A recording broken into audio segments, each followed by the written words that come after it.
welcome to DIY with Kaylin. I'm so excited for today's video because I get to have a near and dear friend be in the video with me. So I'd like to introduce you guys to Taylor. And she is a cocktail queen, and she is going to teach us how to make awesome cocktails.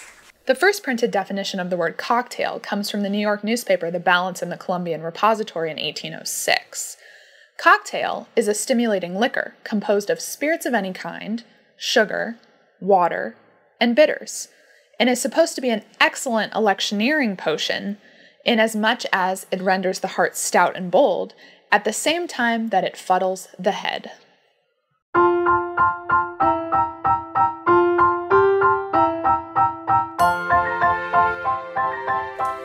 guys, I'm going to make a cocktail the way that I would make it if I was in my house, and Taylor is going to interrupt us when I do something that is a taboo no-no that maybe a beginner would make. So, based off her recipe, I'm going to start with my shaker, and I've assembled all of my ingredients that I need because I know she told us that we need to set up our workspace. So I've got all that stuff, and I'm gonna get started. Wait, Caitlin, don't use that shaker. That's a horrible shaker. It's basically a giant piece of glass with a gross lid that doesn't fit very well and a little spout that is too small. It's gonna be really hard to shake this. Things won't get cold enough. Stuff might come flying off and go everywhere. And then when you're trying to pour it, you're fucking around with this thing, which doesn't work.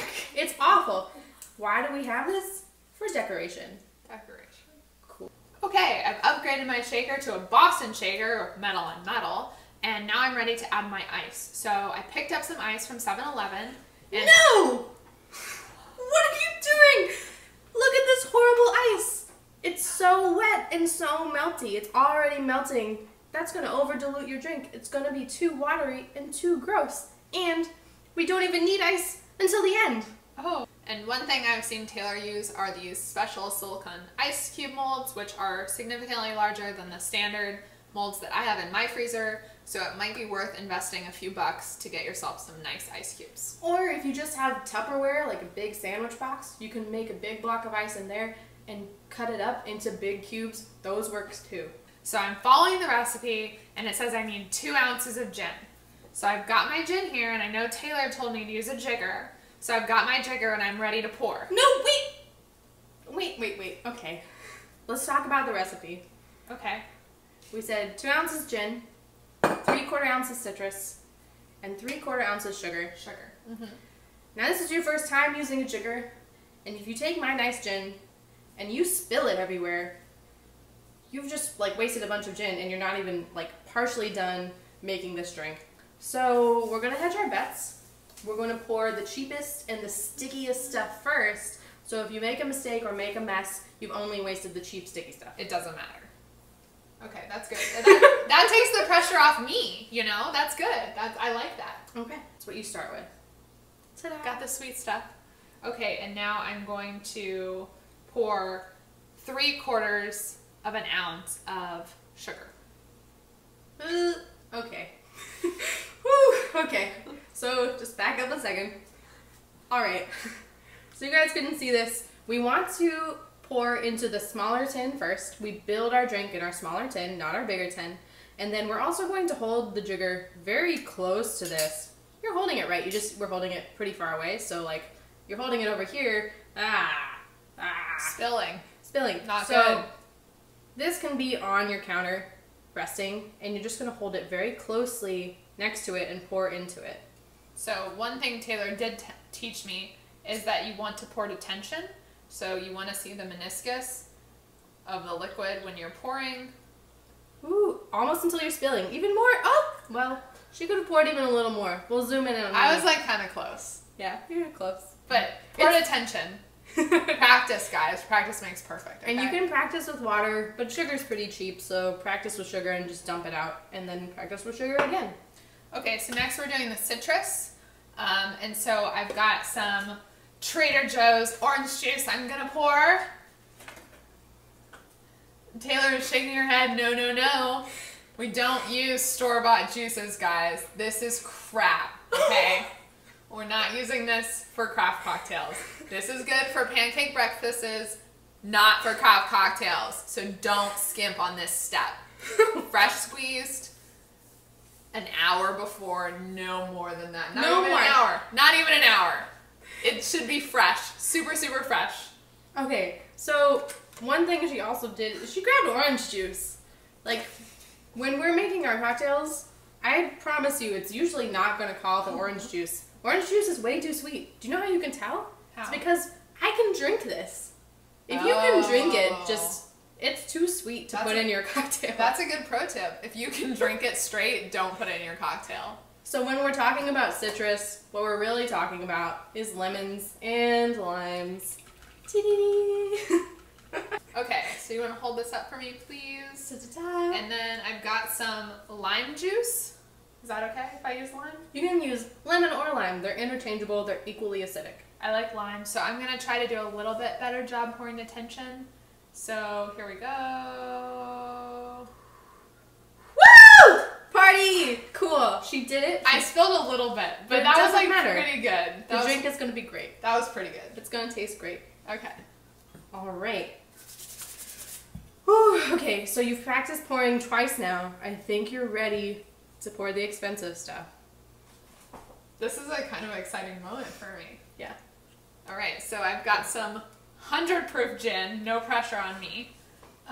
Taylor's got half of my Boston shaker. Mm-hmm. And I'm pouring 2 ounces of gin. And so I definitely want to pour this to tension. So I'm going to get it close to the container. Oh my god, left-handed. This is really hard. Woo!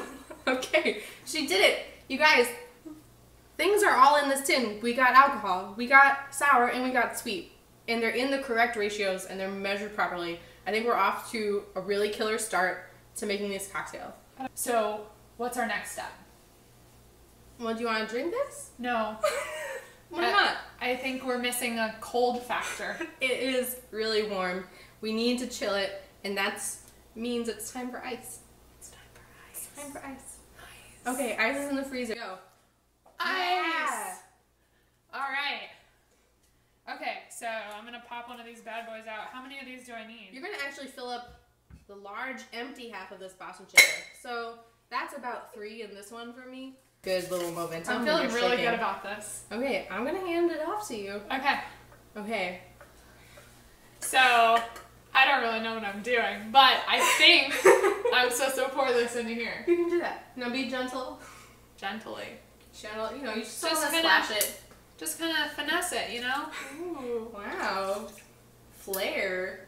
Very nice, very nice. Okay, and then I'm gonna pop that in there. And normally you'll be tapping it on the counter so you'll get more resistance, but hit it with the flat palm of your hand. Yeah. So it's a nice, good seal. And the way you can tell it's a good seal is now if she picks it up by just the top and lets go of the bottom. Woo! That was like a little nerve-wracking. No, it's I almost thought that was gonna fall on us, but it didn't. No, you didn't. So once you get really good, this tight seal means that you can shake one-handed. Or if you have little hands, it's really good to use 2 hands. So, Caitlin, gotta shake that drink.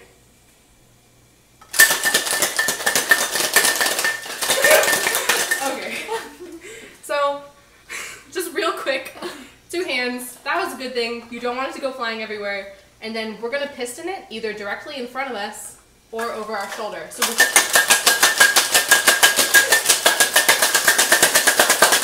oh yeah. That technique looked a lot more solid. Super hard. Shake it as hard as shit.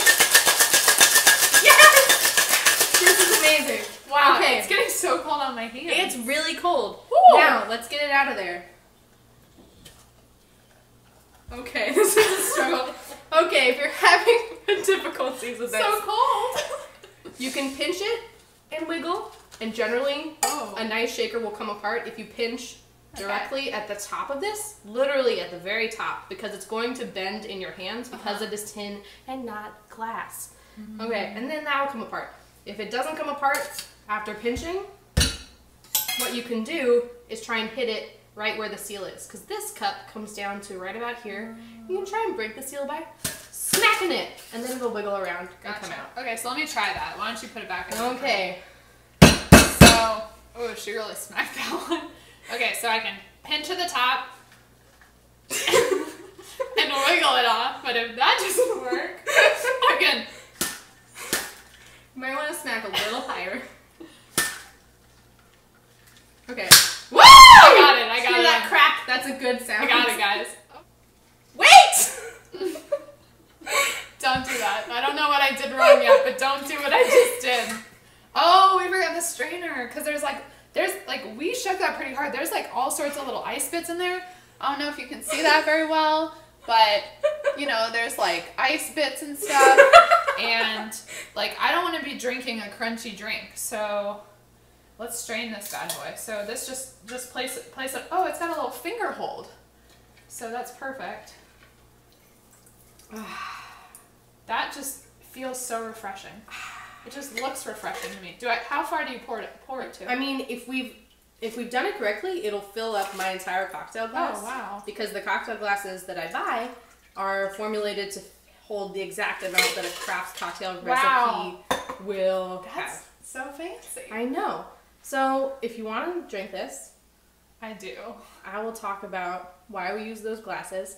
A lot of people use these big giant martini glasses or these huge margarita. Oh, yeah. That's really nice. That's so nice. I'm so glad we didn't use that Trader Joe's. Don't use the Trader Joe's. Don't use the Trader Joe's. The Trader Joe's orange juice. That was. You just made a gimlet. I didn't even know what this is called. It's called a gimlet, you guys. And she put it in the right glass so it fills exactly to the top. A lot of people have bigger cups, and you try and fill them, and they only fill halfway, and that just looks lame. It looks like you're skimping out on your guests. And it's because your glasses are too big. It's not because we're skimping. We used a jigger, so we know exactly how big this drink is supposed to be. If it doesn't fit, get a smaller cup. Yeah. Go to the thrift store, get some little coupes, get some little martini glasses. I got actually cocktail glasses almost exactly like this. I got a set of 12 at a garage sale for $2. Yeah, totally. They're everywhere. And I was so excited. It was such a deal. So, pro tip, garage sales. Okay, you guys. You learned how to make sugar. You learned how to use fresh juice. You learned to pour your liquor last and to use big ice. Get a tight seal on that shaker and shake it really hard, and you learn to strain it. And that's basically it. You can use this recipe, 2 ounces of base alcohol, 3 ounces, or 3/4 ounces of citrus, 3/4 ounces of sugar, and make hundreds of drinks. If you want to level up, we'll show you how to by adding fresh berries, peppers, spices, all that jazz too. Other than that, you're set. You can use gin, you can use rum, you can use whiskey, any hard alcohol you want. You can now make as many cocktails as you have ingredients. And we'll put a few of Taylor's favorite recipes in the description below so that you guys don't necessarily have to experiment if you don't want to. You can use a tried and true recipe. And thank you guys so much for watching. Make sure you subscribe, and we'll see you next week on DIY with Caitlin. Bye, guys.